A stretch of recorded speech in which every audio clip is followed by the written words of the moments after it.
BooBaes.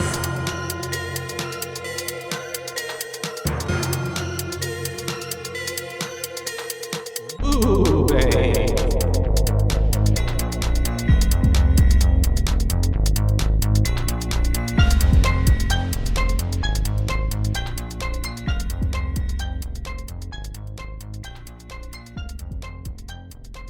Hi. And hello. And welcome. Welcome to BooBaes. BooBaes. That's right. We're your hosts. I'm Joshua. And I'm Caitlin. And we're here to talk to you about some scary, spooky stuff that gave Andrew nightmares after we watched it. Sweet baby. Well, I have nightmares after watching all of the scary movies, apparently. 'Cause I had nightmares last night as well. But this actually ties into like one of my biggest fears, because roller coasters. You're afraid of roller coasters? Roller coaster. Yeah. No. I don't like them. Oh, I am a front seat kind of gal. Oh, I love them. I like physically, like even just the thought of a roller coaster makes me want to vomit. It also, whirl, yeah, I mean, and my making stomach sense turning knots. that you're, sensitive to motion. I mean, my motion sickness is kind of maybe maybe that is all it is, but maybe no, I feel like it's probably a part of it, but I think the phobia that comes along with it is probably very different. Well, because there was like one time a few years ago, 2016 or 17, I don't remember, my friends wanted to go to the Six Flags, and I actually went, and I was like, I'm gonna regret this, but I'm gonna go, because I'm just thinking I'm just gonna be standing there the whole time, which I was, but finally I was like, all right. They got a lot of carnivals games. It's the thing too about like people who like roller coasters, they want other people to like roller coasters and get on the roller coasters. That's true. And I feel like, and not in a bad way, but most people who like roller coasters think they're going to be the one to like turn the person who doesn't like roller coasters. And so they were like, and so finally I'm like, all right, I'll get on. And it was the Batman. Oh. And first time I was like, flips you upside down. Yeah, so it's like times. a loop-de-loop and it goes fast. And I was just like, all right, I'm going to do it. Mm-hmm. Yeah, okay. I'm going to do it. And so I did it. And honestly, while I was on it, I was freaking out a bit, but I was telling myself, you know what, you're on it. Try to have fun. Just have fun. I think I was literally just like gritting to my teeth, just like, this is fun. This is so much fun. This is fun. Just screaming. And then finally we get into the thing and they're like, there was no other else in line to get on. So they were like, do y'all want to go again? And my friends were just like, yeah. And I'm like, oh Lord. And then they're like, we can let, they were about to be like, you can get off if you want. But I was like, I'm not going to be a little bitch. And so then I went through it one more time. And when I got off of it, I was so sick from the motion sickness that I literally the rest of the time, and they were there for probably 3 more hours, I was laying on a park bench with like one of the, like my friend's mom, because she was just chilling with me. And I was just like, I was vomiting. I couldn't. Yeah. Some of them I have to always take ibuprofen, even when I was younger. I should have taken because my head gets knocked around, especially on ones like that circle you around like that. Yeah. And it'll mess your head up. And the last time I was at Arlington, actually first and only time I've been to Arlington, because my father lives in San Antonio, and so we went to the San Antonio Six Flags. That's and then obviously I'm Six from Flags of choice. Yeah. And obviously I'm from the Houston area, so I grew up on Astroworld. Gotcha. And so, but is Astroworld another Six Flags one? Yes. Okay. But it was demolished to be a parking lot. Oh no. Yeah. Really sad. Astroworld was the fucking best. So cute. But because they're all different names, if I'm not mistaken, right? Yeah. There's Fiesta, Texas. Six Flags over Texas, which is the Dallas or Arlington one. Yeah. Yeah. Gotcha. Yeah. And then Astroworld, which was Houston. Cute. And but. So the biggest one there, I believe it's the giant, Texas Giant or something. Not the wooden one. That one might be the Texas Giant. That's the wooden one is the giant. Okay. The giant. But there's a Titan. The Titan. Yes. Yeah. That ride. That's huge. Mwah, amazing. Chef's kiss. Yeah. Love it. And Patrick and I rode it Patrick and I both love roller coasters. And because my father did too. So like we'd always go. And I think Brett also does. I don't want to say my middle brother doesn't. The way that I'm getting like I honestly feel like a panic attack coming on. No, not really, but like just thinking of like that. But you know what else I do to myself? That drop is so good. I watched YouTube videos of POV shots of people on roller coasters. sometimes because I feel like this will ease my, like, this will like make me like them. And no, it's just like a trigger. Well, half the time it looks like your head's going to hit something. And especially on wooden roller coasters, every time I raise my arms up, I'm like, oh God, one's going to get chopped off. And then they're like all creaky. Yes. Yeah. There were parts on the Texas Giant while we were waiting in line. I was like, I don't know if that part's supposed to have sparks. But it is. That's scary. They're so tall, they're so big, they go so fast. They are controlled essentially by like a hydraulic system that like could malfunction. Yeah, there's or someone at the little button station could pass out and die in the moment of, and like then everyone's hitting each other, and then everyone dies. I think there's some more safety effects put in, but I don't think so. No. When we were at getting on the Titan, though, we rode it 3 times because the first time we went on it, we were like, oh my God, that was fucking amazing. We waited to be in the front line or front seat. And those lines take forever. They do. And then we noticed that the line was not that long again, like maybe 30 minutes. Yeah. And so we were like, like a top back in. Yeah, we got back on immediately. And then we like went and did some other roller coasters. And then we were like, we're going to end the night with this. And so we got all the way up and then like some motherfucker cut us and we were like about to get on. And then some bitch with a boot comes on. And I'm like, oh, man, I looked at Patrick. I said, we should have broke my leg. Oh, because we got to let her go on first. Yeah. That's a nice thing to do. And I was like, God damn it. Fuck her. I know. She should have gone there sooner. She should have. Her boot don't make her special. But then after they go, they shut the ride down. They're like, hey, there's some technical difficulties. Saved your life. We were like right at we were right at the gate, like, so it was supposed to be our turn next. So then we had to end up waiting even more. I think someone had I don't know if it was there or maybe, I think it was one of the rides there though. Like somebody pulled out a camera and they stopped the ride and we were like stopped on the tracks for like 25 minutes because this person wouldn't put away their phone. And it was like, just put your fucking phone up. So whenever Frankie pulls out that camera again, I was like, fuck you, Frankie. Yeah. But they like did a test run and everything, like one empty cart, and it looked good to go. So then we were the next group, and we were riding front seat again. Oh my God. Because we were like, we're gonna end it with a bang. Yeah. And then so the moment that was, I will say, probably one of the few times that I got on a roller coaster and was like nervous. Yeah, shit. I was like, this could be the should time. I get off? I was like, this is. I swear to God, if this is Final Destination I watched the 3, movie. I'm gonna die. And thankfully we got off fine, obviously. You're here. But that was one of the few scary. times where I was like, shit, we could die. Great segue though, because what are we talking about? Final Destination 3. If you haven't read the title of this podcast. Yes. So 2006. 2006. It's directed by James Wong. That's true. He directed. Who did the first one? Didn't do the second one. Oh, he wasn't on the second one. No. I think he might have had something in the producers spectrum of it, maybe. But like, yeah, David R. Ellis directed it. But he actually directed and was a part of writing the screenplay for this one. Nice. And the first one. I really liked this one a lot. It's your favorite, right? It is, just because it has a lot of sentimental value for me. So we were talking about how the interactive features on the DVD. Oh yeah, and you could choose what would happen. Yeah, and so I was reading through some of the like fun facts about it, and this is one of the films that the director and the DVD collaborated from the film's inception to its DVD release. The film was shot with the DVD interactive features in mind, therefore several scenes were filmed several times with varying outcomes. Gotcha. So you could pick your own ending. That's smart. Yeah, and I was like, that's really cool.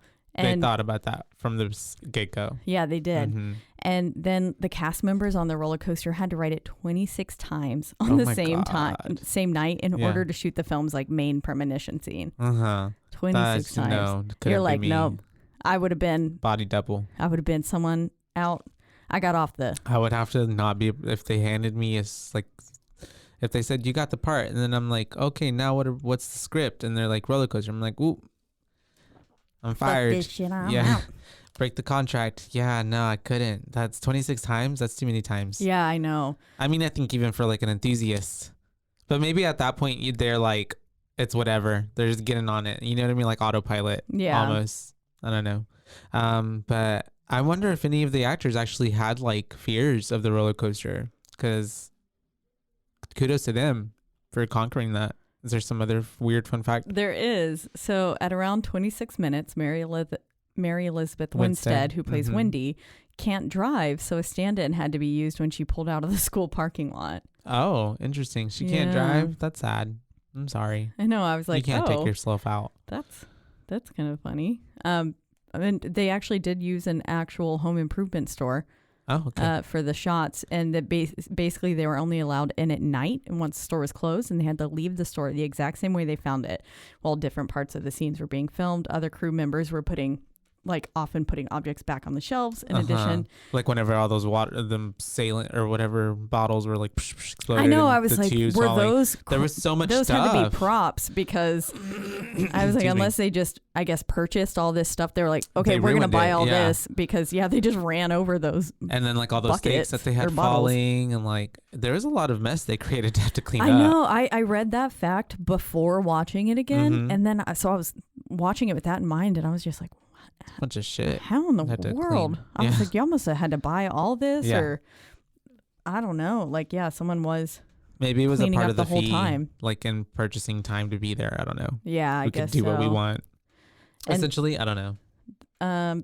Let's see. The scene taking place in the tanning booth was a closed set. Only the camera operators were in the same room with the girls. The girls, and black curtains were draped to keep onlookers out, since both actresses were nude. But it was the Corkscrew. Most of the roller coaster footage was filmed on Corkscrew at Playland, part of Pacific National Exhibition in Vancouver, British Columbia. In Canada. Everything's filmed in Canada. Yeah, no. The actual ride is much tamer and slower, it says, and only contains a double corkscrew inversion compared to Devil's Flight, which contains multiple vertical loops and multiple corkscrew sections. Yeah. So we'll get into it, but that roller coaster was something else. Whoa. Ashley Tisdale auditioned for the role of Erin, but lost. Vanessa Hudgens auditioned for the role of Julie, but lost to Amanda Crew.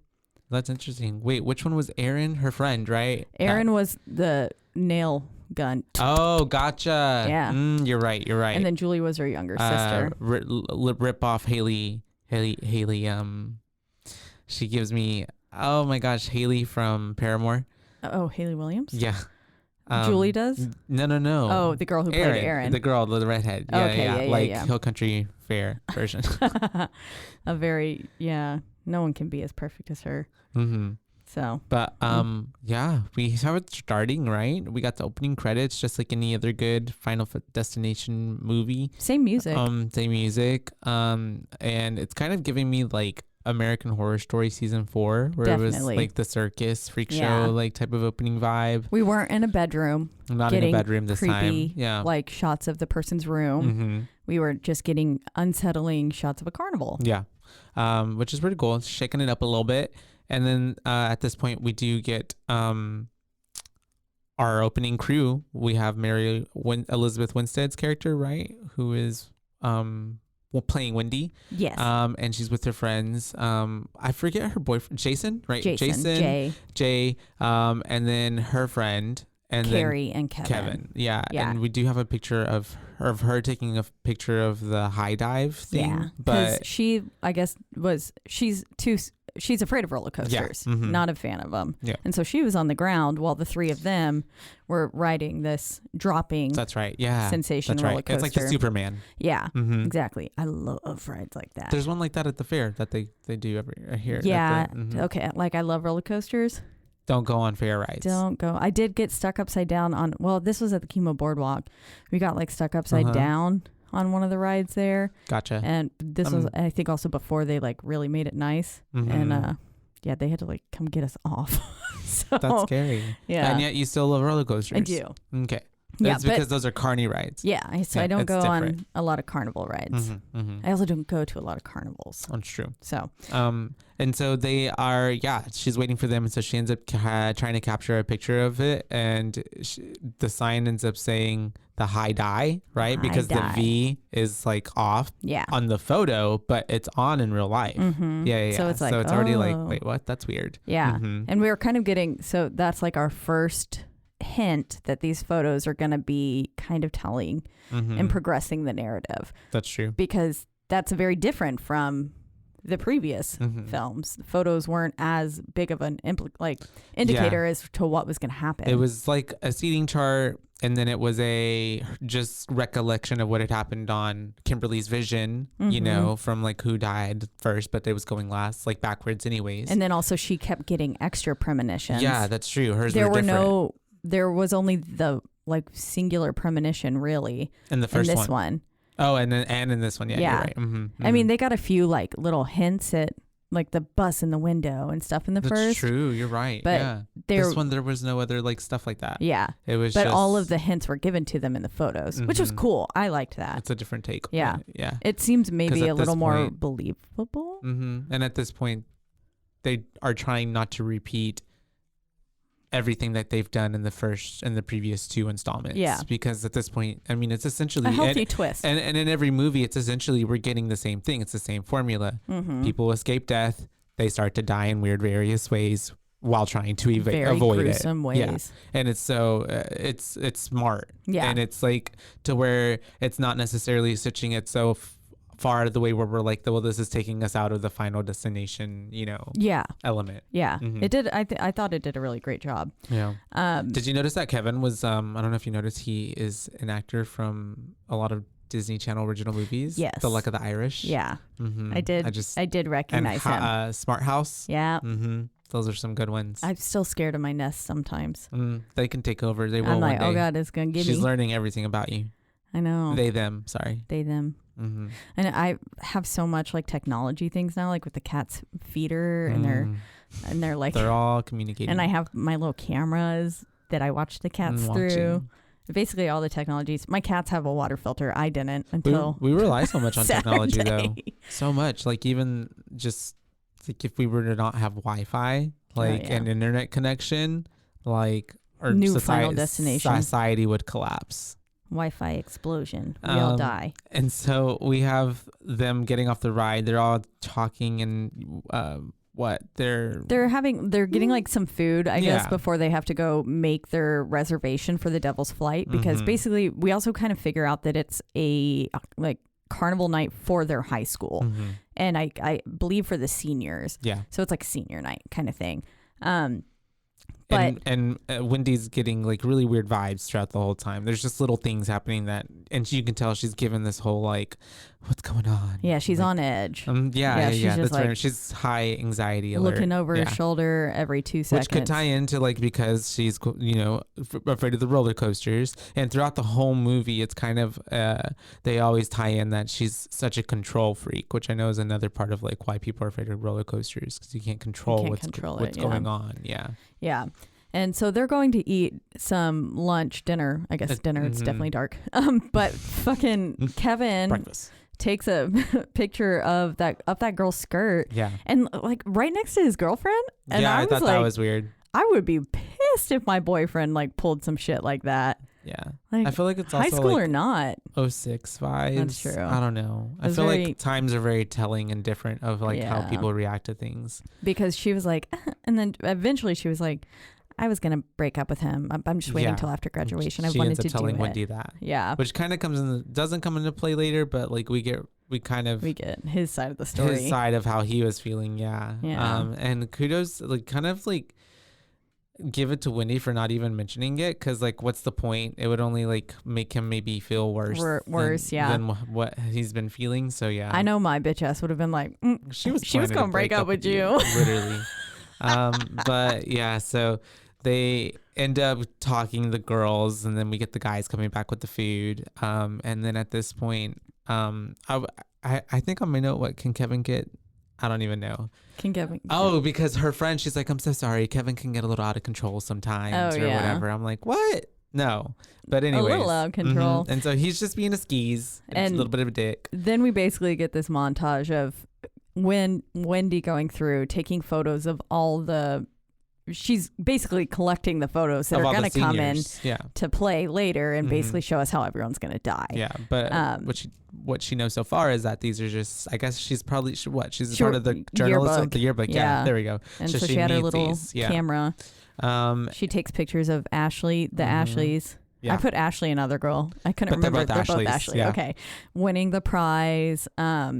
then she runs into her sister, Julie, and she's like, "You're not a senior." And then this comeback that Miss Cutest Couples, rah, rah. I was like, what? That's the dumbest thing I've ever heard. Yeah, her character throughout the whole movie kind of annoyed me. Yeah. Yeah. But I guess that's what little sisters are supposed to do. I don't know. I guess. Never had one. Me either. And so that's whenever we have... and Caitlin is not an only child. Riddle. Caitlin's never had a little sister, but she's not an only child. So what does that mean? What does that make her? And so we have her having that whole interaction with her sister. Her sister flips her off. She gets a picture of her doing that, which also comes into play later. Those girls, Ashley's, they were playing that little water clown game and winning a prize. We'd have the dude, what's his name? Lewis. She goes to Lewis, and he's at what are those things called? Where the test your strength, right? The little where you like hit the hammer to the bell, and he knocks it the head of that thing, clean off, bling. Sure does. And that's whenever you can tell that a lot of these pictures that she's taken too, even she's noticing there's something off about them or something, or the vibe's weird. Something feels a little ominous. And then we get her going towards the Devil's Ride, right? Yep.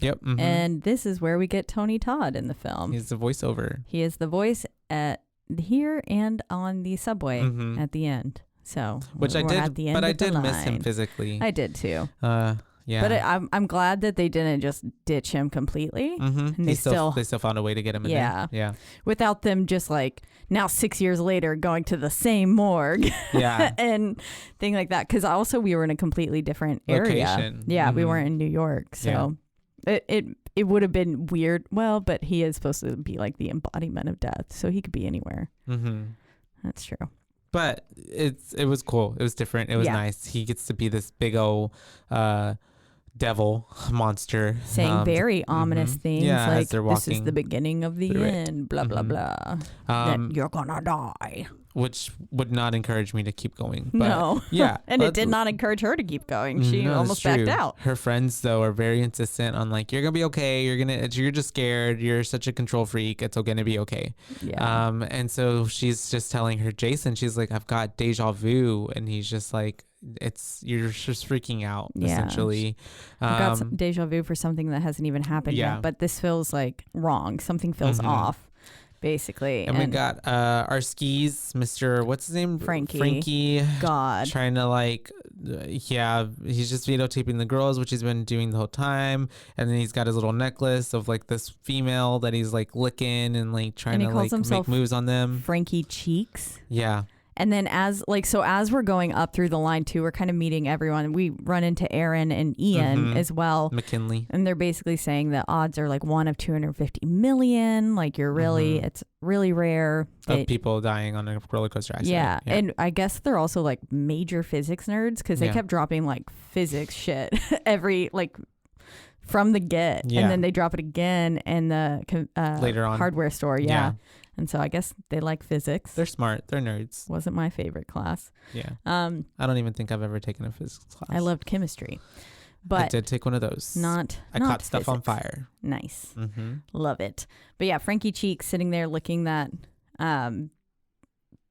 licking the little mud flap girl. Yeah. And I was just like, ew. What is it? Clearly, it's like mud. She's on the mud flaps. Yeah, on trucks. Yeah, on trucks. Yeah. I getcha. One of those little girls, sitting with her knees up, and she got real perky boobies. Perky boobs. But yeah, really gross. And then we flash back to our main people, and they're trying to send them to the first stall. And well, she's having none of that. She doesn't want to go in the first stall or first whatever it's called. Yeah, stall, cart. But anyways, because she's like, I'm not gonna sit at the front, and so that's whenever she wants to sit in the back, and so the boyfriend wants to sit back there with her, but he can't because he's already in the ride, right? Well, he wanted, so basically, like, Kevin tried to send Carrie back there, and Carrie was like, I'm going to Brown. I want to celebrate. I want to sit in the front seat. And then Kevin was like, okay, let's settle this like men, and did a coin flip. And he called heads in the air, and I guess it was tails. That's right. So then Jay went and sat up with Carrie, and Kevin went back there with her. And I was just like, why not just go with your fucking girlfriend? That's what I was thinking. Yeah, I was a little bit like, okay. But also, I mean, I don't think if my partner didn't want to go in the front stall, no, I would go with them. And then I'd say, wait, I'm going to ride it again. But I'm going to go in the front. Yeah. Yeah. Yeah. You were being chivalrous. Yeah. But I also wouldn't make my partner like ride it in the first place. Unless it was something like if they like honestly felt comfortable with it. Because like I've been to an amusement park where I just was like, okay, well, I'm going to go get in line. Yeah. I would wait. And so I mean, I don't expect everyone to like roller coasters like I do. They're definitely not for everyone. Well, it's just if you don't like roller coasters, why even go to a roller coaster adjacent area? Like, why go somewhere where there will be roller coasters? Yeah. Especially if you're going to people who like roller coasters. Just don't. I typically only try to invite people. Like, that's why Patrick and I go together a lot. It's because we both like them. And then there's two of us, so we can just. Yeah. Man, seating situation. I want to be one so bad, but I don't know if it'll happen. But we do have everyone. What were we at? They get sent to lane 6. Oh yeah, that's right. Which also and there was little kids waiting in the little seat. Yeah, they have like to get cut kicked off. Yeah, they could like cut them in line, and then they're like, "Wow, get out of here!" Yeah. And Frankie was sitting there like fucking weird, and then like hopped into the seat behind the Ashleys, and that was why then they had to like. That's why the little kids were there too. I don't know. It was very confusing. But then they get on and boyfriend says, meet you at the end kind of thing. And like then all of a sudden everyone's kind of pulling out loose objects. He's getting like Kevin's getting stuck to gum. Yeah. All these things that just, shouldn't be on a roller coaster. Little signs. Yeah. We have them trying to fix Lewis's what are those called? Seatbelt, but not seatbelt. Arm. The straps. Yeah. The shoulder rest. Shoulder rest. Yeah. Shoulder pads. Yeah, no. Those things that they pull over people on the roller coasters because lap bar. No, that's not a lap bar. Because those are the ones that are down here. Yeah. But anyways, the cage of death is being put on him more securely, and then essentially we have which you would want. Yeah. I wouldn't want to be wiggling around. No, I've been in a roller coaster before where I've gone up and I'm like, I don't like that. I've been on a few whenever I was like little, and I was like just barely the height, and I was definitely like still way too small. And so then like you in reality weren't big enough. No, we'd go upside down, and then there's like still this big like 5-inch gap or something, like, and so I'd be like, fall to the armrest, and then plop back down into my seat. I know that feeling. Yeah. And then also it really made you feel like you're gonna die. Yeah, that's scary. I love it, especially because of the like how fast everything's going as well. You're feeling all that G-force. And so we have gay force. So we have them essentially getting sent off to their doom. The ride takes off. It's going up like any other roller coaster does. It's very slow. They're climbing up to the ascent. Frankie has his fucking camera out. Has his camera out. Which I don't even get why. Like he's not going to be able to get. It's going to be blurry. Boobs. Yeah, it's blurry as well because everything's going fast. But we have them. This little we're seeing like the tracks. Like there's like a hydraulic line or something, some fluid that's coming out, and a little screw that's like come undone or something at some point. Things that you probably don't want to see on a roller coaster.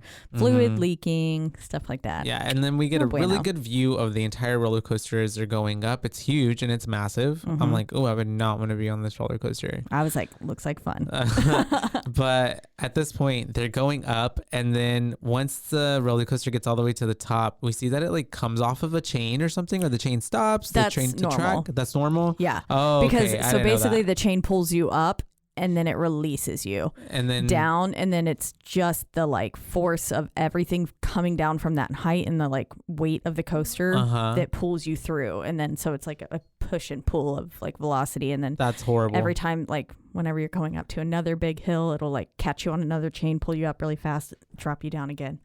There first drop chains is throughout though. Yeah, and occasionally. Catch you. Yeah, got you to slow it down or something. Because I'm thinking even too, as this was, I was like, oh my god, they're off the chain, because when they were like going through it, I'm like, I feel like this roller coaster is like going more fast than it probably should be going or something. It felt like it was going absurdly fast. I don't know. Yeah, I think they're there to probably slow you down a bit, just so that way you're not hitting like ungodly levels of G's. And then just like, but then also, to like help you make sure that the rest of it doesn't slow down again, because it has to get you up high enough. That's why the first drop is always the biggest. Yeah. So that way you get all lot that of force behind you, all the energy. Yeah. And then it'll pull you up again to get you through the rest of the ride. Yeah. I'm sorry. That's so scary. I love it. And so they're on it. They're going down. And this roller coaster is fast. I'm telling you, holy shit, this thing is going fast. We're kind of catching everybody's, it's their reaction of them going on a roller coaster. Like, woo, yay, screaming. And like, and terrifying. And like, everyone's having a good time though. Except for Wendy. What's his face? Frankie's got that camera. He's trying to record everything. He's yelling at the girls at one point, yeah, show us your titties. Yeah. And he ends up dropping the camera. Like and it ends fucking idiot. Wrapping around the roller coaster, like the rail, right? The track below them. And so they're coming on this loop and going down, and they end up hitting that camera, and everything just kind of essentially takes off from here. Basically derails everything. The front half goes first. They basically just like go bye-bye. Yeet and off. Then the second half, so like Jason, Carrie, gone. Yeah. And then the second half, so like Lewis and back basically, or the twins, not twins, the girls and back, Ashley's and back, is what's now still going through. Yeah. And yeah, we're just getting, as they're going through, brutal like deaths. It's not slowing down at all. Basically, they're coming into this corkscrew thing, and that's when like Lewis gets fucking like yeeted off. Yeah, because he gets thrown off. Yeah, holding on. And then Kevin tries to hold on to him, but he gets hit by this like thing that flew off from earlier. We have then like blood getting all over Wendy and Kevin. They're freaking out. She's trying to hold Kevin, which I'm like, how is that even possible? How can she like hold him while they're going like this? And then they end up moms can lift cars. Getting stuck up there. That's whenever Ian and Aaron end up falling off. And then he does this thing where he's like, let's rock it. I'm like, why would you rock it? Yeah. If anything, I would try to like climb off of it and on top of like the coaster, actual track. Yeah. Because it was unstable. Well, and also they weren't hanging by their hands like Aaron and Ian were. And so like, yes, the blood's going to rush to your head, but you could have just waited there. You could have like waited that out a bit and then probably saved yourself. But of course, they decide to rock it. They rock it and going send themselves back. And which we saw earlier, that part of the track like popped up. So when they're coming back, ends up like getting cut in half. He does, because there was something sticking up. And then whenever she's going backwards, they hit that thing that was popped up, and it just like derails the entire last few carts that are hooked up, and she falls off and dies. Yep. And then we come to, and it was all a vision. Yep, and just we're like right always. back with her and her camera, because she was trying to get a picture on the coaster before it started moving of like, for the yearbook. But then we're coming back to the guy's hand in front of her face saying like, hello, can't you read? No loose objects. And Kevin's like, oh, can I just put it in my pocket? Yeah. But of course, she rightly starts freaking out and basically saying like, we're all going to crash. This is going to crash. There's going to be an accident. Yeah, we have to get off, just like they all have. Just like Flight 180. Yep. Just like Kimberly. It's happening again to Wendy. Yep. And so then they get off basically the whole back half. So Ashley's back. So that's saving Ashley. That's saving Ashley's Frankie, Lewis, two other people that we don't know just yet, but they're going to be there. And then Kevin and Wendy. Aaron. Oh, Ian and Aaron, you're right. And Wendy. Then Wendy and Kevin, yep. Which leaves Jason and Carrie up at the front still. They can't get off. And even Jason's like, hey, like, I got to get off. That's my girlfriend, because Lewis and Kevin ended up getting into a fight. And so they're all getting kicked off. And Jay wants to get off, but they won't let him. Yeah, they had only opened the back half, which is, I don't really think that's a thing. I think they all open. Open. Nothing, yeah. Most of what I've always experienced in roller coasters. But I obviously haven't been to every single theme park in the world. And so, they end up love to do that, saying like, hi, ho, let's go. And the roller coaster takes off. And of course, they're getting kicked out, and she's still combating with them. And what happens? The roller coaster pops off. Yep. They're like, they're like walking around, and they're saying like, what's your home phone number? Like, we'll call your parents. And then, of course, as she's like in hysterics, everyone just... Yeah. It derails, and we watch it happen in real time. And then we flash to the school. And it's raining. And I said, this Sad is why vibes. she turns evil and becomes a villain in Sky High. Oh yeah, I love that movie. Me too. Mm-hmm. Classic. I think Sky High came out the year before this too, so she must have filmed them like back to back. Nice. Good for her. Yeah. She did. And probably after this, she did same. Scott Pilgrim's versus the World. That she was going. She was getting booked. I know. Yeah, Mm-hmm. she was the it girl of that time. Yeah. She was in a lot of things. Though. Yeah, around that area. And you know who came the it girl right after her? Emma Stone. And then after Emma Stone, it was Jennifer Lawrence. She and was then funny. after her, I don't think there's been I think that's shifted. I don't think there's Zendaya. Oh, Zendaya has been in a lot. Yeah. Anyways, all right. Yeah, it's raining. She's going back to school. She's obviously hasn't been here in a minute. She's just collecting her things. And it's giving like senior who like really finished everything and doesn't have to be like at school for the last like 2 weeks or so or whatever. Even though also all of the lights were off. Yeah, that was weird too as well. But people were outside, so I was like, what? Yeah, I didn't get it either. I couldn't tell what was going on. Set the mood. But she ends up seeing a memorial for all the students who died, her boyfriend. Vigil. She then sees a candle and like gets that weird vibe again, and the flame gets blown out by a strange ominous wind. And it was only one of the candles too. Yeah, not all of them. So yeah, she watched one singular candle flicker and then proceed to blow out, and then all the rest were lit. And so it was like, well, that's kind of weird. Yeah. And then does she go and throw Jason's picture away? Because she like clears everything from her locker, and I'm pretty sure she puts that shit right in the trash. I think she does too. I was like, yeah. I mean, she's grieving. But I wouldn't throw his picture away. I mean, I think she's probably just pissed off. She's probably angry at the world. Yeah. Her boyfriend's dead. I feel like she was pretty upset. Yeah. Yeah. I feel like that would make me want to keep the picture more. Maybe be like, she was too nothing hurt. can ever happen to this photo. Or she might have other ones, or maybe she was just trying to like put it away. Like she didn't. It was too hard to look at the picture. You know what I mean? Yeah. But she runs into Kevin, and she's cutthroat with him. Yeah, and Kevin basically comes up to her. He says, "I made a promise to Jay that I would take care of you," because whenever Jay sent Kevin back to sit with her on the roller coaster, he says, "Yeah, take care of her for me," or something, or like look out for her for me.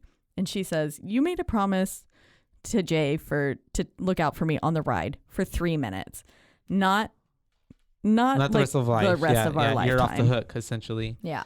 So stop worrying about me. Worry about yourself. Yeah. And then she ends up walking away. She is going through a courtyard, essentially, it looks like, and walking and just letting the rain like just get her all mopped up and wet. I'm just like, girl, you look so sad. You do. A little drowned rat. The Ashleys come to like try to invite her to go tanning with them because they're gonna get ready for graduation or something like that. As they walk off, they go, "That was so nice of us." Yeah, I know. Which I mean, honestly, it was kind of nice of them, but they're so vapid. Yeah. And we do hear like her sister was talking to her friends about her. She's essentially just like going through it. Yeah. She's taking it really hard. And they're all just like, oh my God, she's weird and depressed. Yeah. Yeah. It was like, because she looked a little odd. Yeah. But then we also get Ian and Aaron sitting there, and Ian is coloring over the word McKinley, their high school, his name. And he's saying, why does my name have to be the same fucking as my, like, last name have to be the same as my high school? Yeah. Which, of course, it was like the goth emo kid who had the same name. Which is like mortifying, I feel like, for a goth emo high school kid. Oh, of course. Yeah. But yeah, so that was where we get his last name, though, because the McKinley becomes it plays throughout the whole movie. Yeah. And then later on, or not later on, but we do have her walking off. She's trying to get in her car. And that's whenever Mr. Kevin comes up to her and he's like, what's happened to you is not the first time it's happened. It's happened to other people. He starts explaining to her literally, which is, I'm like, how does he have all this information? Yeah. But, he's like, you're not alone. This has happened before. This happened to Flight 180 and it happened to this one guy. And like he and his friends got, saved themselves. But then after they started dying, and then like you can intervene if you save someone else. And I'm like, what? Like what subreddit somewhere? I know he had to have been on. Has all of this information from like, because I'm like, I feel like only the people who would know about that are the people who are dead. Yeah, maybe who knows? Clear could have chronologicalized something or made something for future people. Yeah, I don't know. And I mean, maybe Kimberly did. We don't actually know what happens to Kimberly. It's true. That we only end with the arm getting blown off. So who knows? They could have. And yeah, he basically goes through all of it and tells her, he sums up real nicely what in the world's about to happen to them.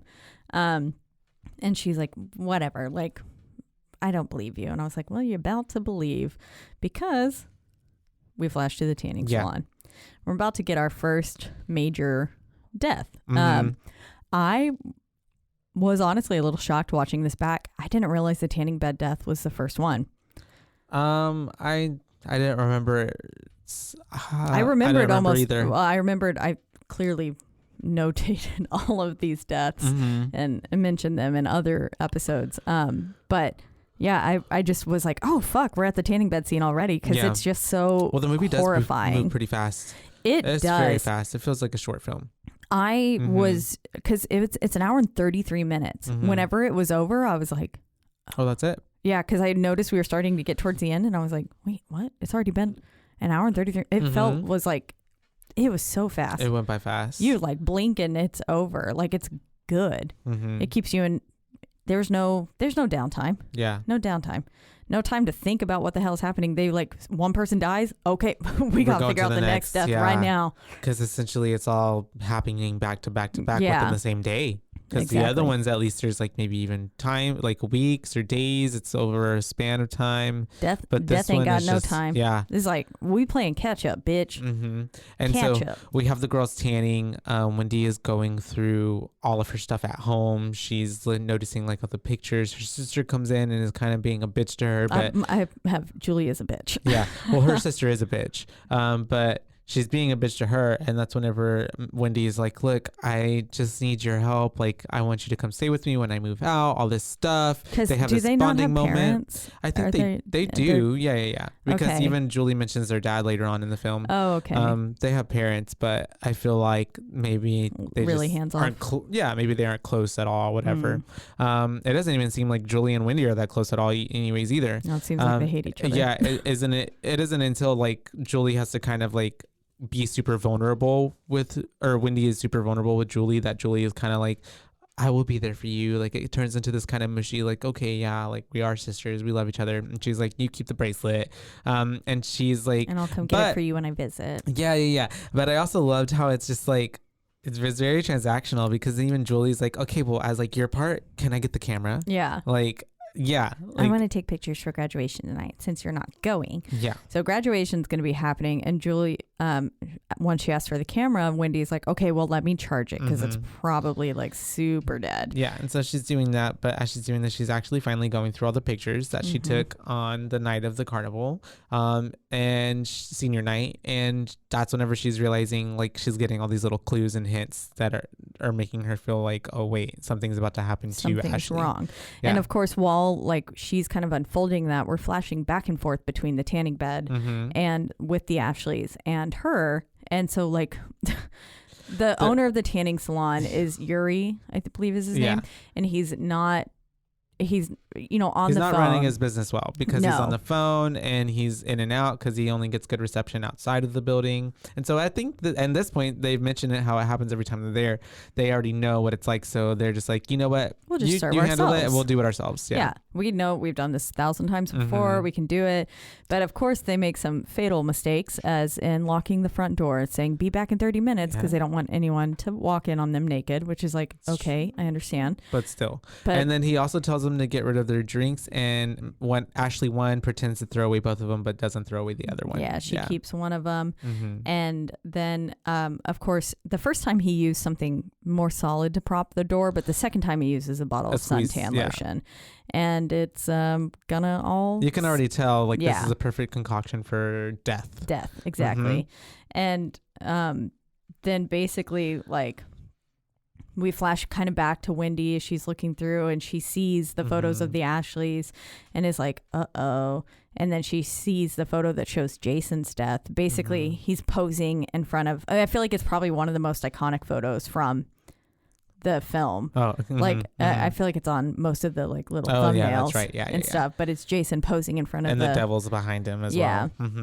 And then there's just this perfect little beam of light shining on a part of the track, and that was the track where the coaster lost control.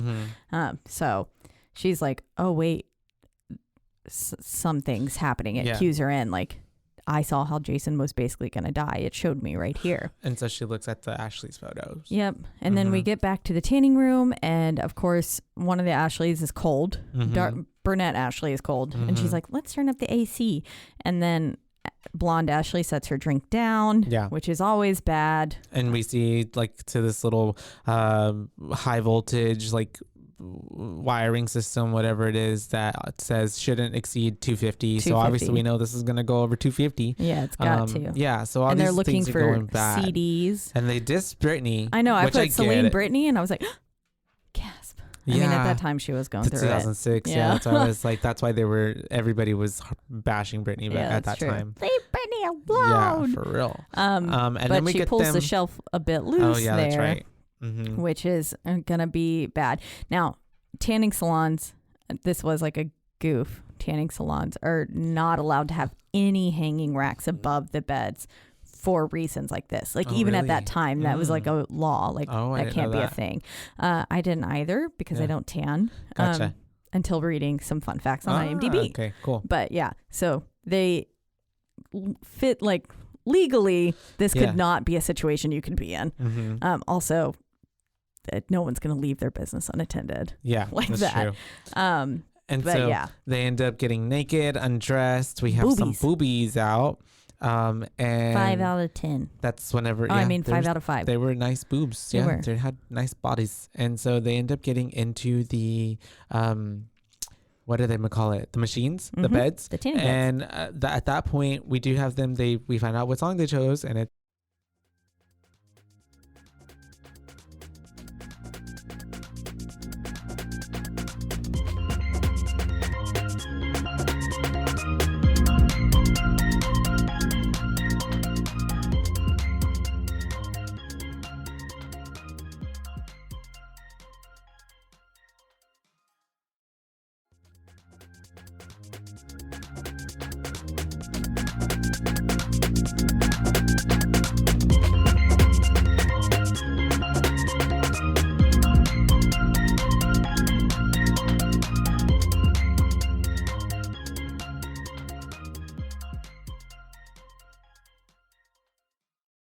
Roller Coaster of Love. I don't know who it's by, but I know everyone knows the song. Roller Coaster. Bow, bow, long. Oh wait, of Love, right?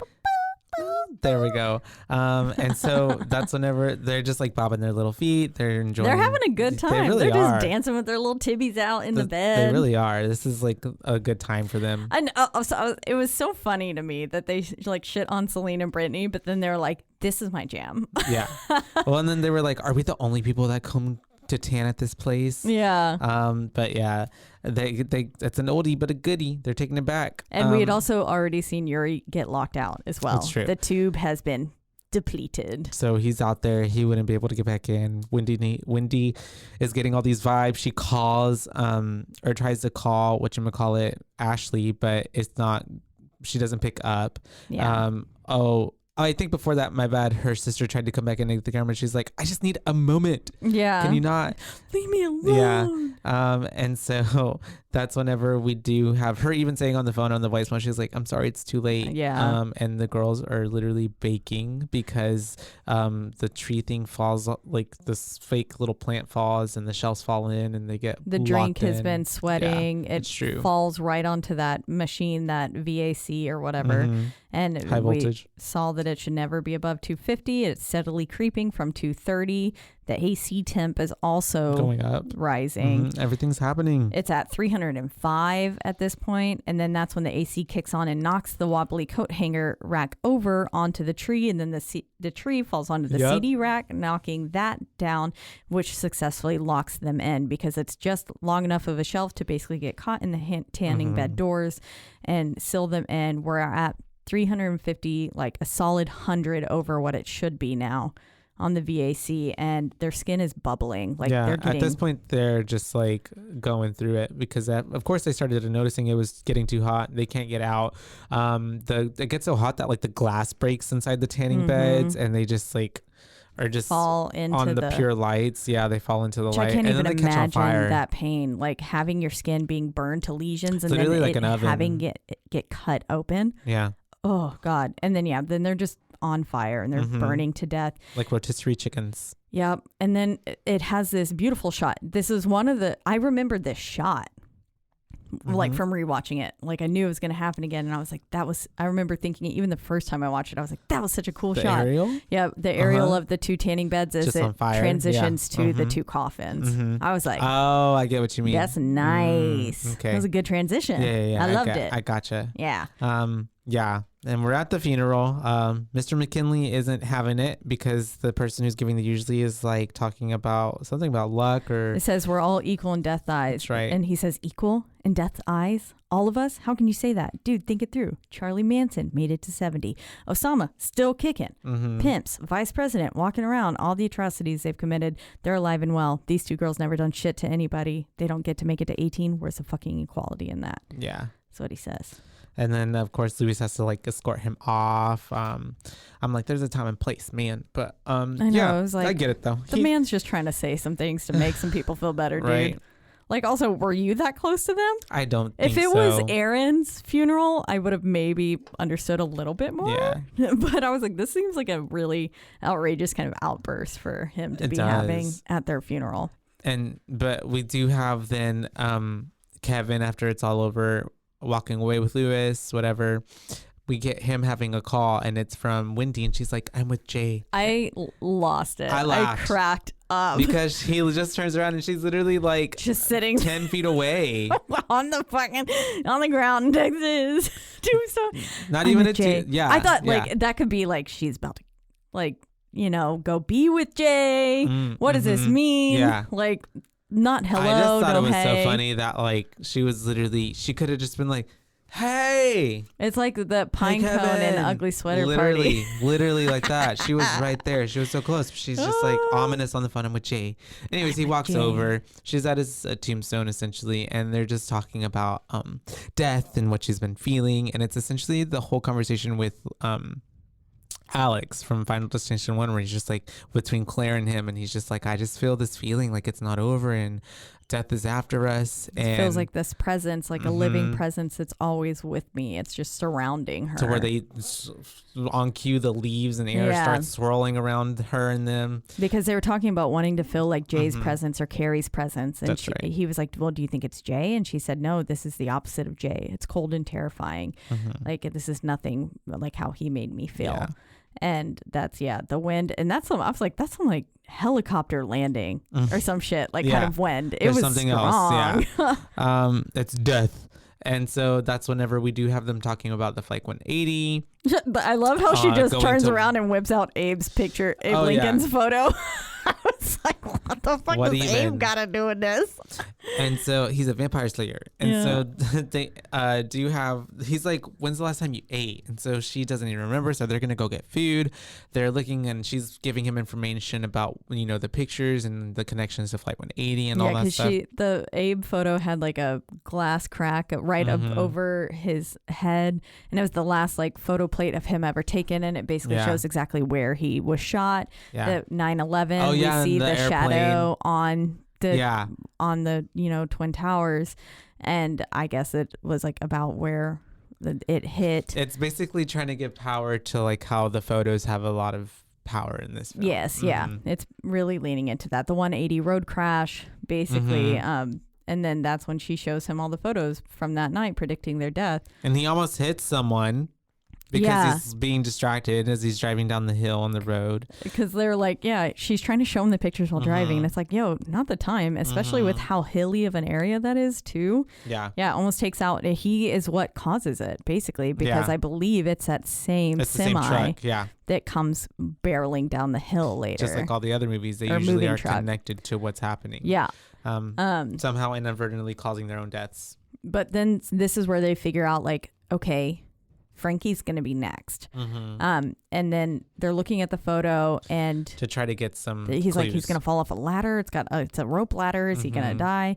And they're like, the mud flap girl, maybe it'll have an 18-wheeler or something, which was kind of it. It was kind of it. I did also like how like the 18-wheeler was moving behind them, and you could see that it said "drink responsibly," which is a calling back to number 2. Yeah, I was like, is that the same beer truck? I think it was the same beer logo and everything. Maybe. I think it was the same exact truck. It could be. Because whenever I was like, is that the same beer truck?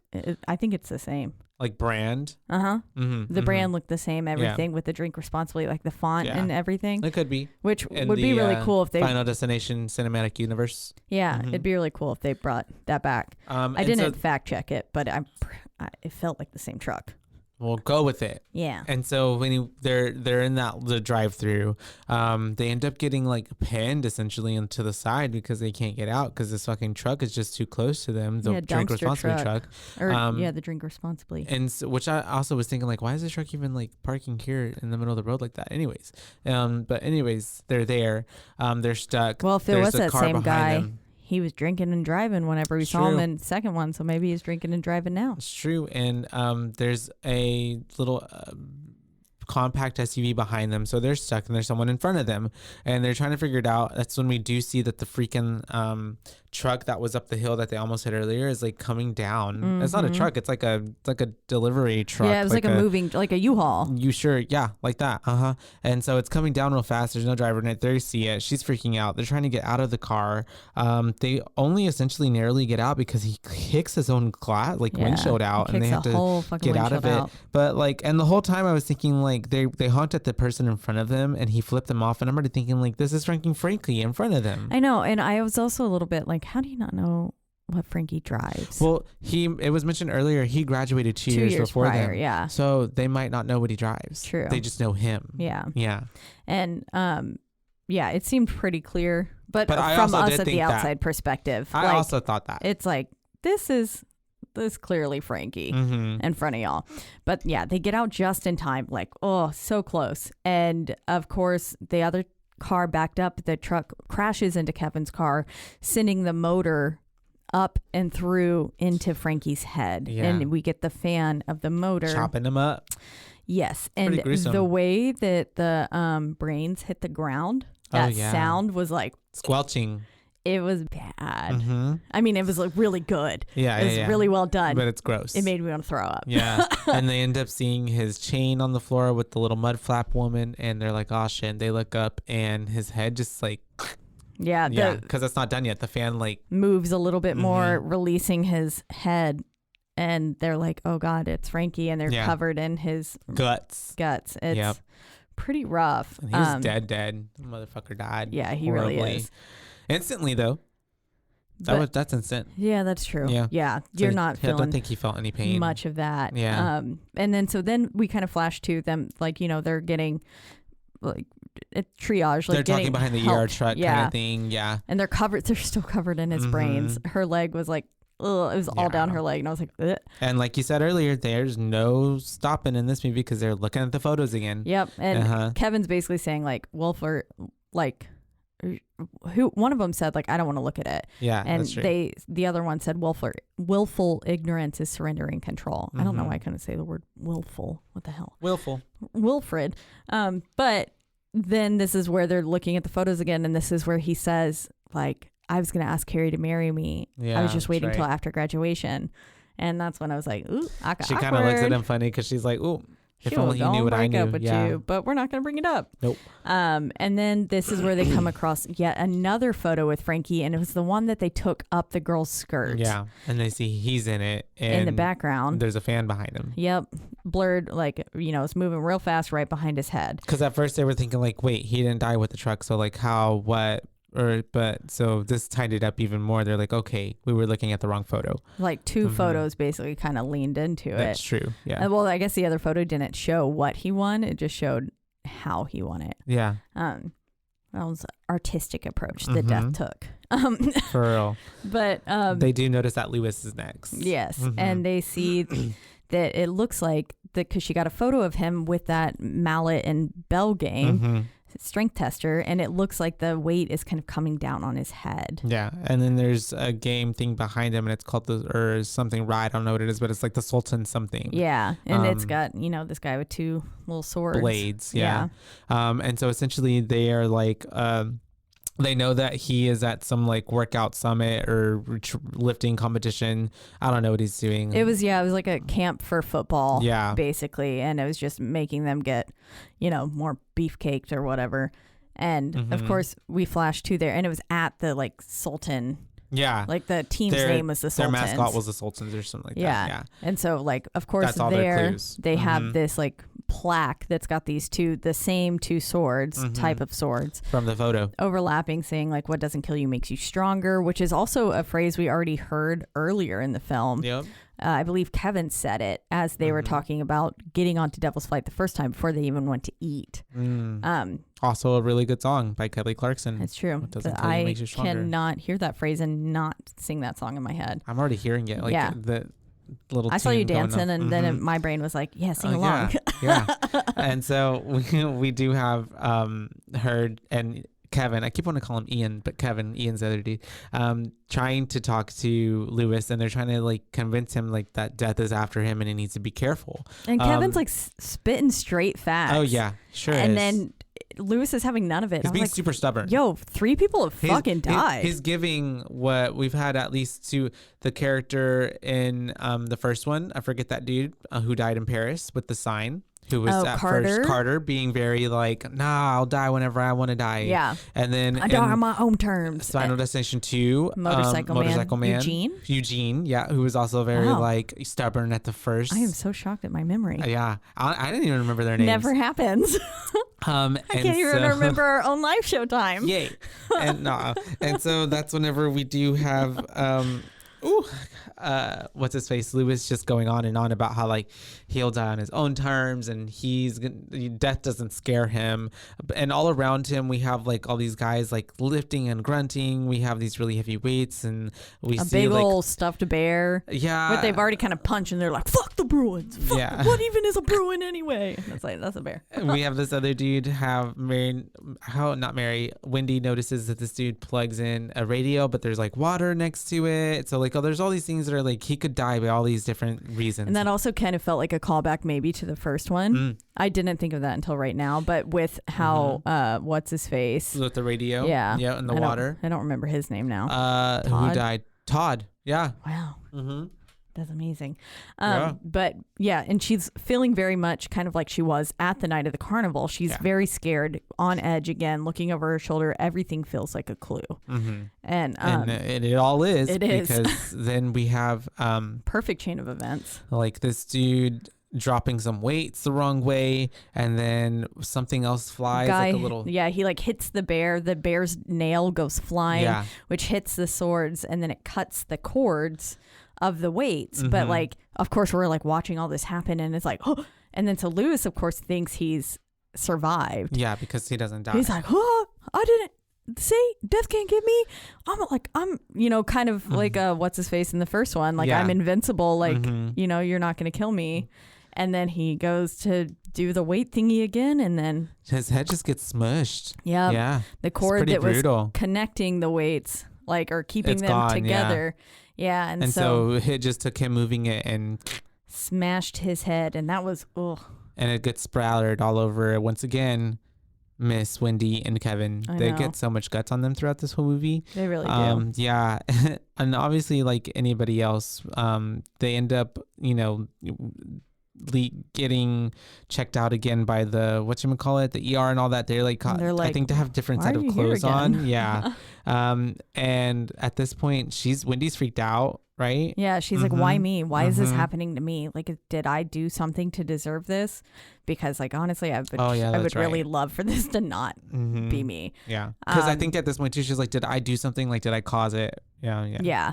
She's feeling like really guilty, I think. Survivor's and then guilt. Also just freaked out, like over it. Yeah. And terrified. Yeah. I would be too. And then this is where we flash to Aaron and Ian and in they're our at department work, store. The Home Depot, yeah. He's shooting birds with a nail gun, which is not cool. I know. Poor birds, but apparently the pigeons keep causing piggins. But then it was a nice callback to piggins. Yeah. That's true. Oh my gosh, I didn't even think about that. And then he's also on kind of like a forklift thing that was kind of went awry to drop. And his death is kind of similar to that kid's. Oh, which kid? Like Ian's death is similar to that being smushed. How the kid gets flattened by the the glass thing. Yeah, but that's true. I didn't even think about that, and that happens later on. Yeah, I like that. Yeah. It also kind of the scene of them in the field where the festival happens in the third act of this movie reminds me of the field in the second one. Whenever dude got sliced with the fence. Oh and yeah, all that, yeah. kind of those. Like, yes, where it was just like back to back to back. Shit's hitting the fan. Yeah. But it's like we got a lot of deaths to knock out right now. We do, and so.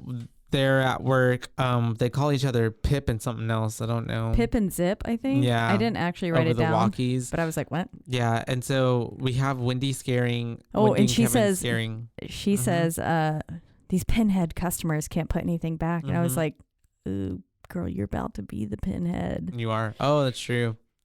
And so we do have like Wendy and Kevin showing up. It is. And she scares Miss Erin. And she then calls over McKinley because she's like, you got to listen to this. And he's like fucking with the lights. So at first we're like, oh no, God, what's happening? And he's like, ooh. And I was like, fuck you, dude. And so they won't listen. Essentially, they both are kind of thinking it's bullshit. Saying like, oh yeah, actually, because they're trying to ask them like who was sitting behind them. And so they were like, it was this man in a cloak. And they actually confiscated his scythe or his little sword thing kind of thing. So like basically saying it was like the Reaper, death behind them.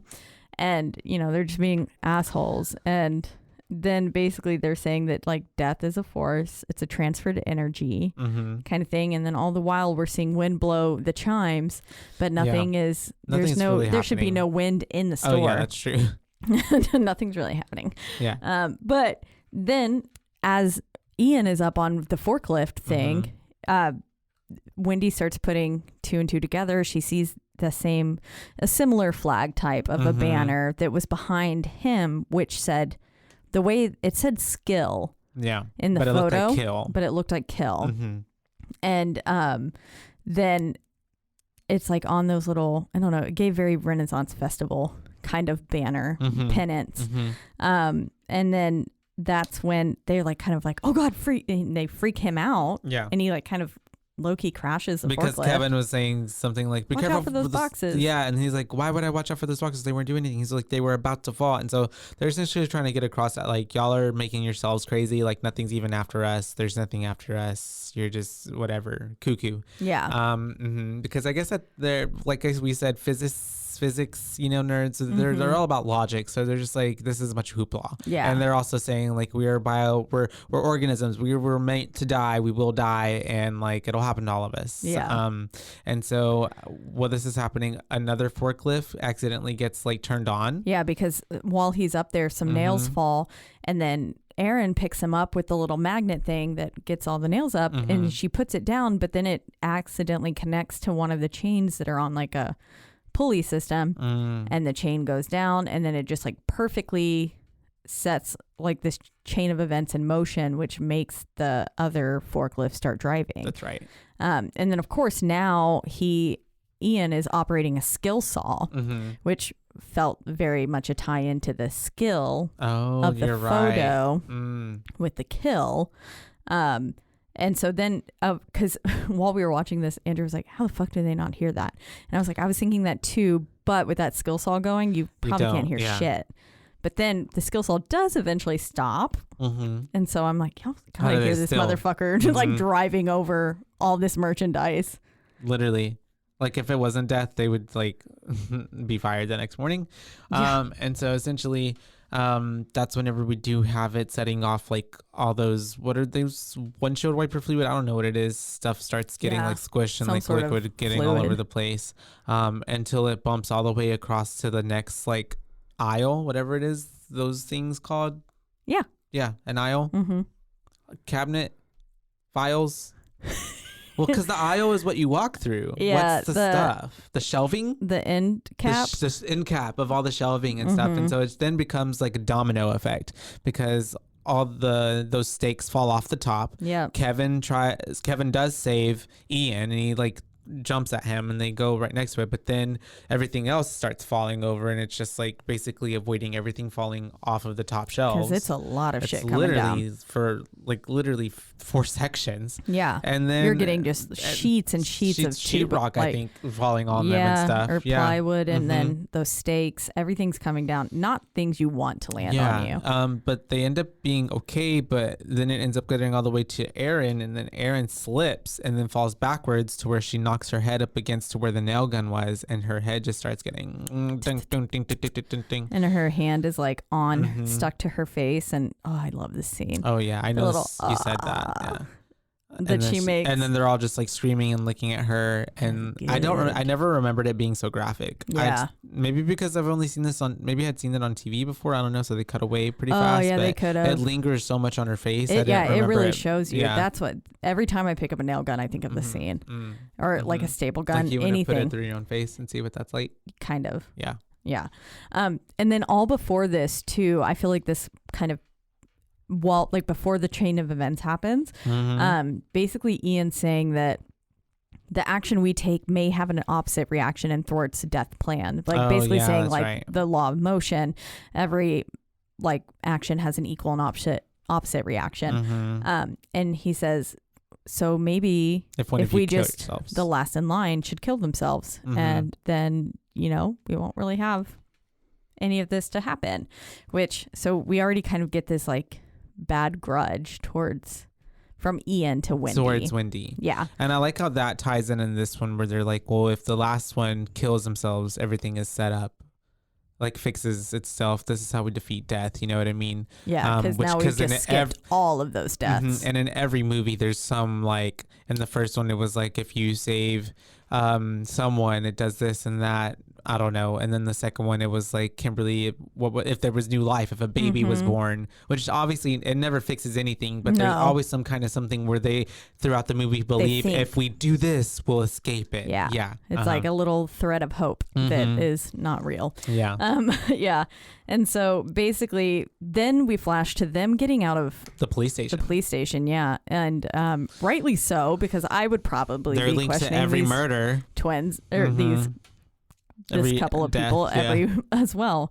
And then I do like how they didn't like really hone in on it too much though. Like in the first one. Oh, yeah. Yeah, because I felt like it gave more air to breathe for us to follow along the main characters, as opposed to like having to spend time like in a jail cell and this and like having to explain what's going on, even though we know that these people won't believe. And I think even though like, you know, we've done it twice before, nobody's going to believe them. Yeah. So why waste any time on them? Yeah. We know no one believes them. Because we did infer them They don't even believe themselves, really. Yeah. And then the cops come showing up later on anyways in the third act. And it doesn't even have to be mentioned, but we already know like they're looking for Wendy because they think like there's some suspicious shit going on. Yeah. And she's showing up. She's suspect number one. Exactly. And then so basically as they're saying their little goodbyes, because they have to separate for a few hours. Yeah. And she's like, you know, I'm not going to be able to rest anyways. I'm going to be just so nervous until I know you're okay, kind of thing. Yeah. And then he was like, it's only a few hours. And I was like, y'all just talked about how only a few hours the next people could be dead.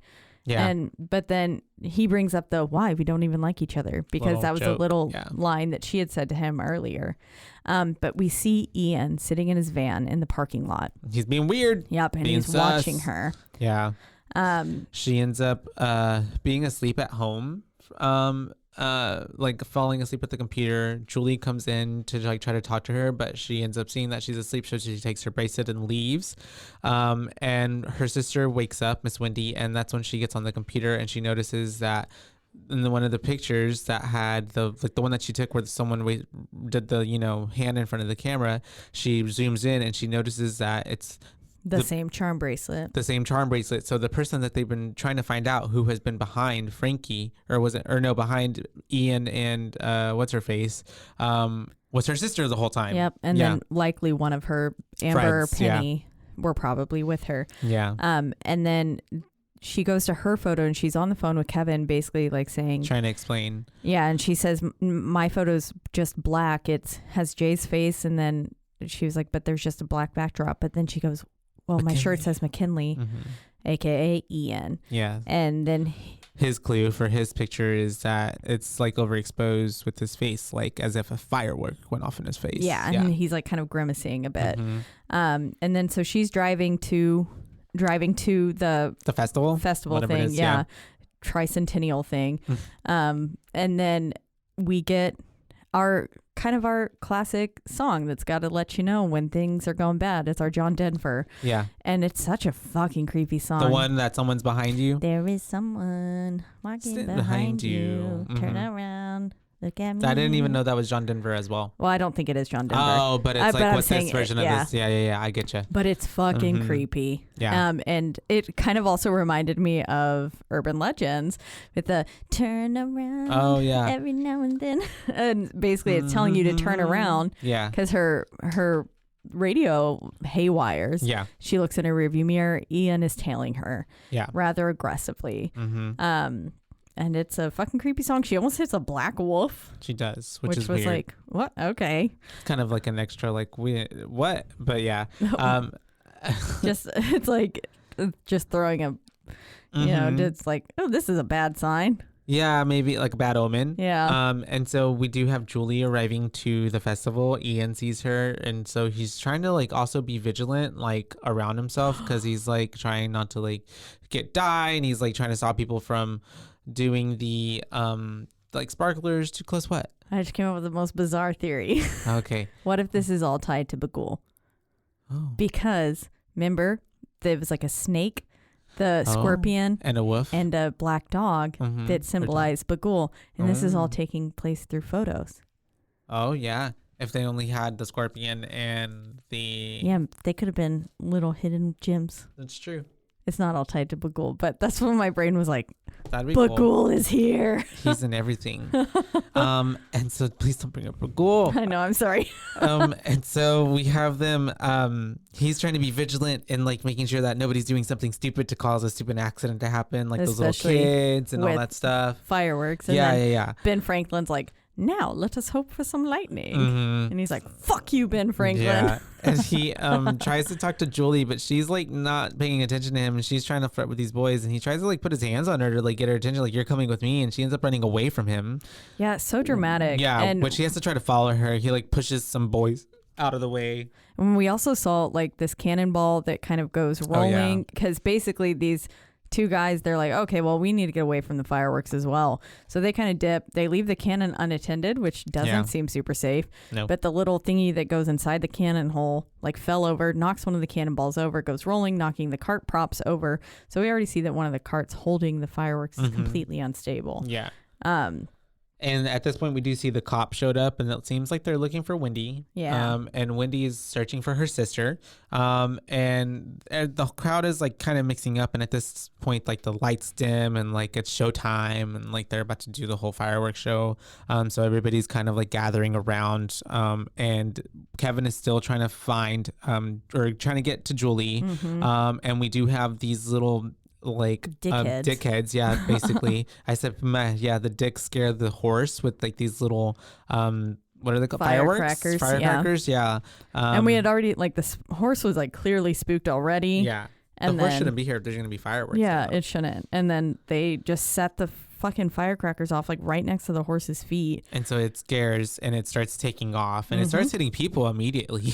Yeah, it really does. And it breaks free, and like it was tied to the ground with this like wooden stake, but it yanks that stake right out of the ground. Yeah. And so this horse is like charging full speed with this, probably stake. 20 feet of rope behind it with this giant wooden stake on it.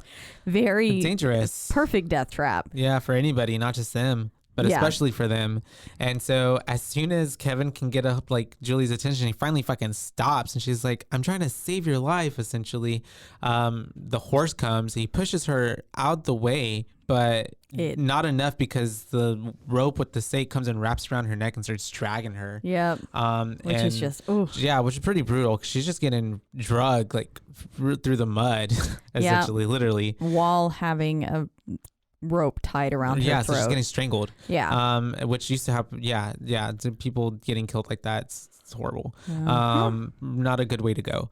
And so she ends up essentially getting saved by Kevin once again, because he gets a knife, right? Or a blade, something. He has it. He cuts right the before rope. it gets to whatever that. It's some sort of farming that tool. It tills the dirt and got stuff. a fuck ton of spikes in it, and her head was about to go through it. Yeah, so he saves her just in time. And that's whenever They're basically yelling at her like, who is sitting next to you?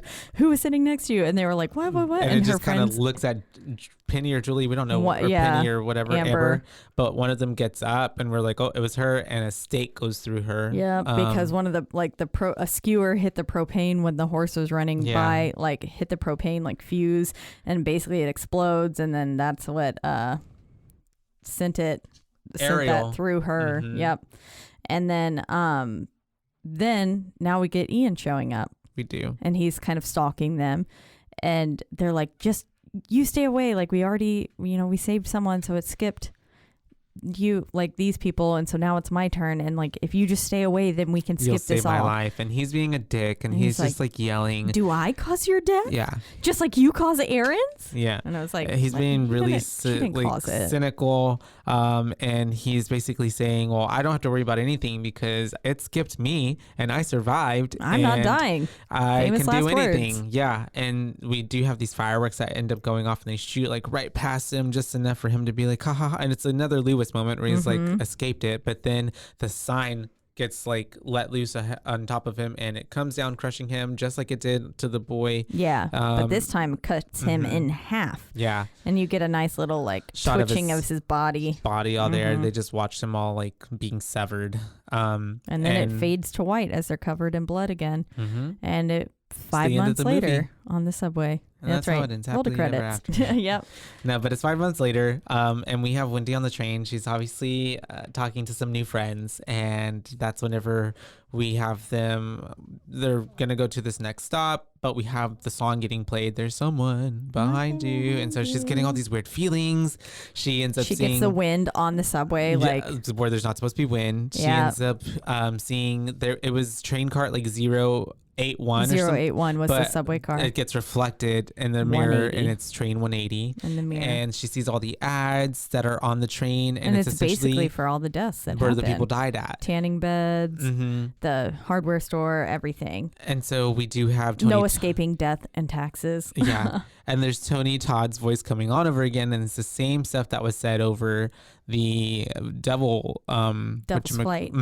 Next stop is the end of the line, basically. And then she's like, I could use some air. Let's get off at Booth, which I wonder if it's Booth like John Wilkes Booth. Yeah. Because of Lincoln? Yeah. Maybe. I don't know. Just to tie that in. And so that's whenever she wants to get off, but her sister ends up coming onto the train. So Kawinka Dink, I don't think. Nope. It sure doesn't. Because, of course she can't get off. And the guys who blocked her from getting off dropped this candy bar, and then the little rat comes to get the candy bar, which is going to set everything in motion. Yep. And then it was like, oh, good. They're both here, killing both of them in one stroke. Julie's here. And so she wants to introduce Julie and to her friends. And as soon as she goes to introduce her to her friends, that's whenever she notices that Kevin's on the fucking train. Yep. Because, she was saying, like, her sister was trying to calm her down, saying, like, you don't have to really worry about anything until we went over it. Like, Kevin, like, I just saw Kevin. He was fine.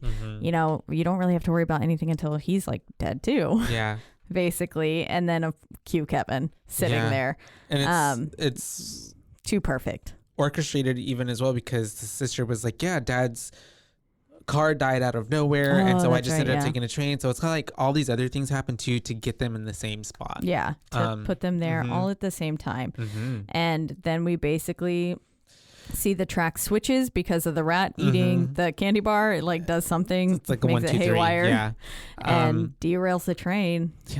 Julie, and because we have everybody dying. Julie gets fucking murdered by some flying shrapnel. Just getting thrown. And then we have Kevin dying, like going sucked out of the train cart, and then we have Miss what's her face, Wendy.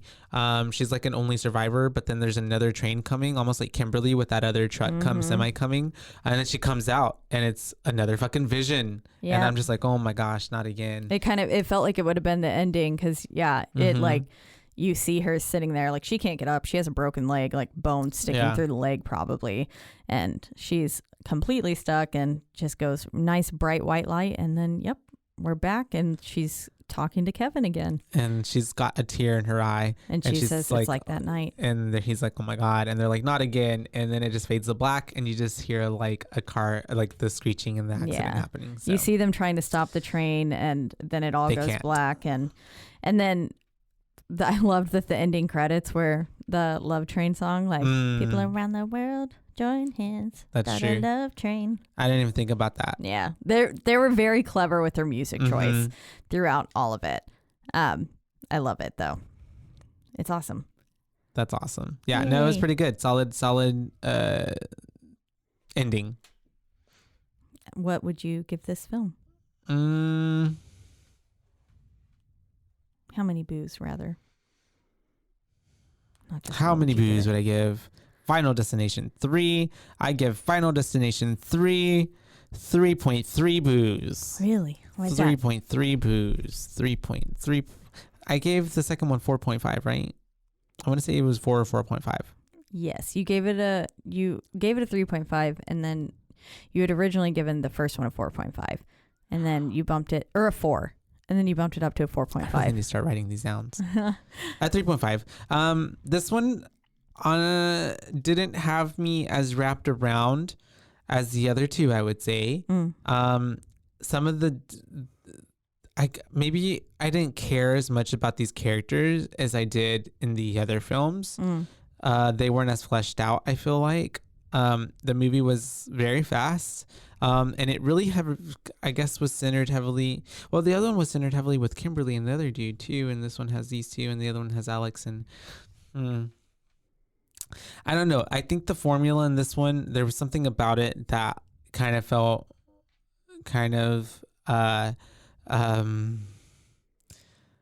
what's the word? Like the other two movies, maybe it was the cast, felt more grown up. And this one felt a little bit more juvenile in a sense, if that makes any type of sense. But so for me, it kind of, I guess, made the stakes not as like high. Maybe because it's also the third one that I'm like, okay, I know what's going to happen. We know what's going to happen. Yeah. But I mean, it was pretty creative in the deaths. Yeah. And it was a pretty good storyline. I liked Wendy. The tanning bed was probably like the coolest death. I feel like maybe some of these deaths weren't as brutal, like too quick. Like even Lewis, like that, just the head squish and that's it. I think I liked that about it though. So as if we listen back to 2, I had an issue with about how some of the deaths looked. Especially with the special / practical effects.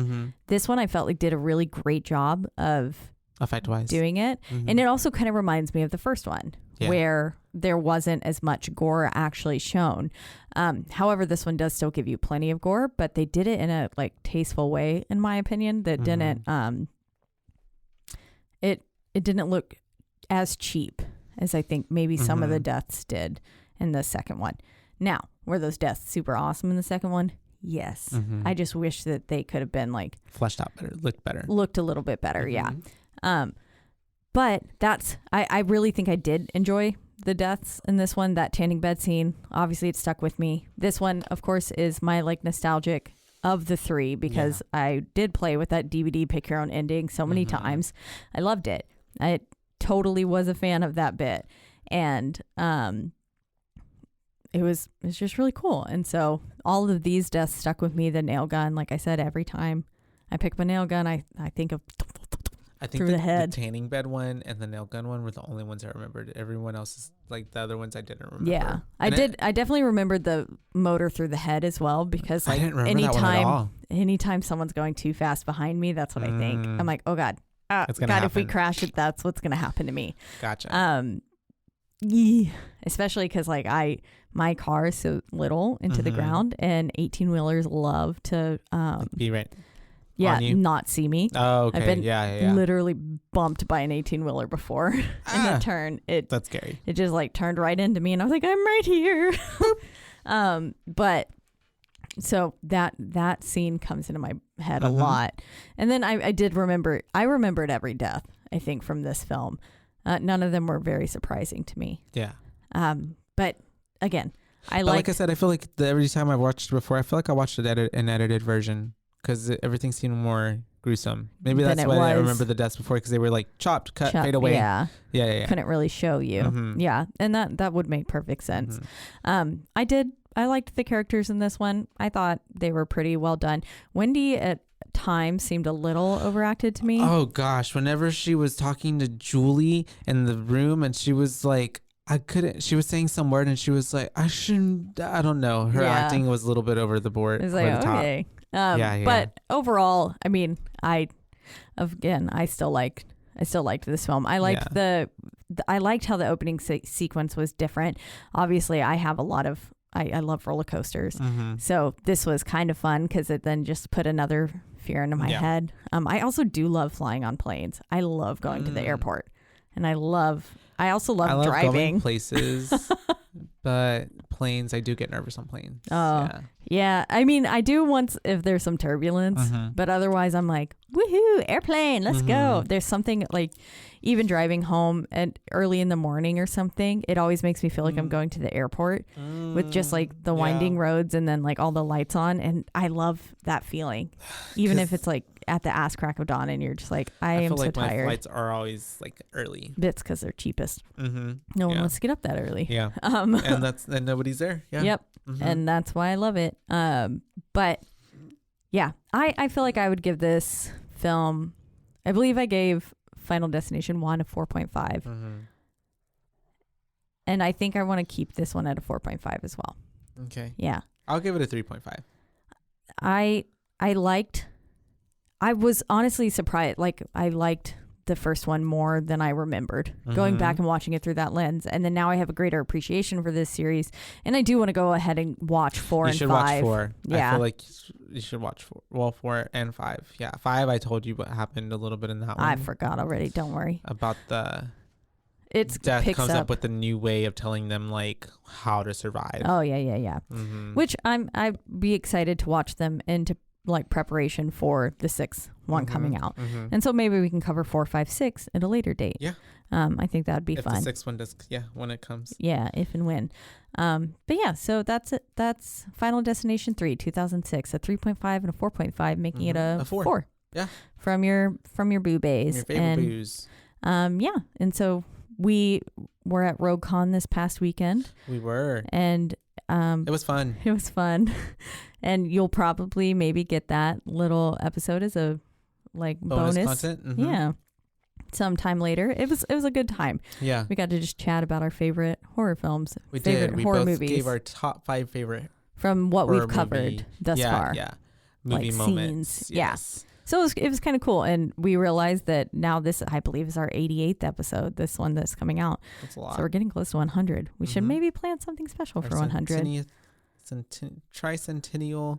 What does that even mean? Tricentennial. It happens 3 times a century? Yeah. Isn't that just annually? Right? And then just like once Isn't a century 10 years? A century is 100 years. And then a decade is 10 years. Once every 100 years. Tricentennial though, I think it would happen 3 times a century. So every something, I don't know. 25 years. That would be 4 though. I don't know how that works. I'll Google it. All right. Well, once again, and as always, we are in our lovely Rogue Media Network studios. That's right. Studio. They take great care of us. They do. You can listen to our podcast and a lot of other podcasts on their website. And that is? At roguemedianetwork.com. And you can also listen to us on a slew of podcasting platforms, biggest 2 being Spotify and Apple. And wherever you do listen, don't forget to rate, review, like, and subscribe. That's right, because that is the only way we can get ahead in this world. And then if you would like to reach out to us and let us know your thoughts on Final Destination 3, which one of the 5 is your favorite? Which one? And then... Or let us know your favorite scary movie. Or let us know your favorite kill, your favorite memory or nostalgic memory with these movies if you have one. Yeah. Because it clearly it has an effect on everyone. Like I said, Andrew's having nightmares, like Final Destination nightmares where just everything was going wrong after it. Yeah. And I told him, I was like, ooh. It's because of that movie. Just get ready because, you're going to be paranoid after watching this. And sure enough. That's why I'm after watching the second one all the time. Yeah, it makes you... Especially because of Road. Yeah. Yeah. It's scary. But you can reach out to us on our one social media platform, and that is Instagram at BooBaes Podcast, and that's BOOBAES because we're your BooBaes, not your BooBabes. That's right. And then this week we will also have a listener request coming out. We will be. I believe we're covering signs. That's right. That's for our listener, Andrew. Shout out to Andrew. What? He sponsors this podcast. He does, with his love and affection. That's right. He bought Final Destination 3 for us to watch. Cute. Or rented it. I watched it on TV for free, but there's ads, so... I wasn't in the mood for ads, so yeah, I feel that. But the ads are kind of nice because you can catch up on your notes in that. That's what I find. Yeah. When I have the ads, I'm like, come up. Okay, I can type all my notes out really fast and finish my fix sentence. The typos. Yeah. Oh yeah, because they're always all littered over the place with typos, and I'm like, half the time I read the notes and I have no clue what the fuck I've said. But yeah, so we'll be covering signs. We got a few new listener requests after this weekend, and we had also gotten another one previously this week as well from a brand new listener named Phil. Nice, Phil. Thank you, Phil, for all your input. Andrew's best friend. Oh, really? Yeah, he started listening and he was like, that's awesome. He's like, this is pretty good. Aww. And was talking to Andrew about it. So, yeah, so that's very sweet. And he gave us 2 films to watch. Ooh, I see. So I'm looking at it now. I think I only wrote down one of them. Okay, the Haunted Asylum one? Yeah. Gotcha. I really want to watch that movie. Ooh. It is in Korean. So, but it's There's good. a lot of movies and on it's here also now that I found wanna footage. Cool. But I'm excited. Oh, yeah. great. I know. Fucking hell. All right, Phil. He said that and Don't I was listen like, to us anymore. I was like, I have to convince Josh. I was like, not only is this film found footage, but it's also in a foreign language. So I know that those aren't your favorite for watching while taking notes. But it's okay. I'll do it. For Phil. Only for Phil. Only for Phil. But yeah, so until next time, you guys. Bye, Baes. Bye, Baes.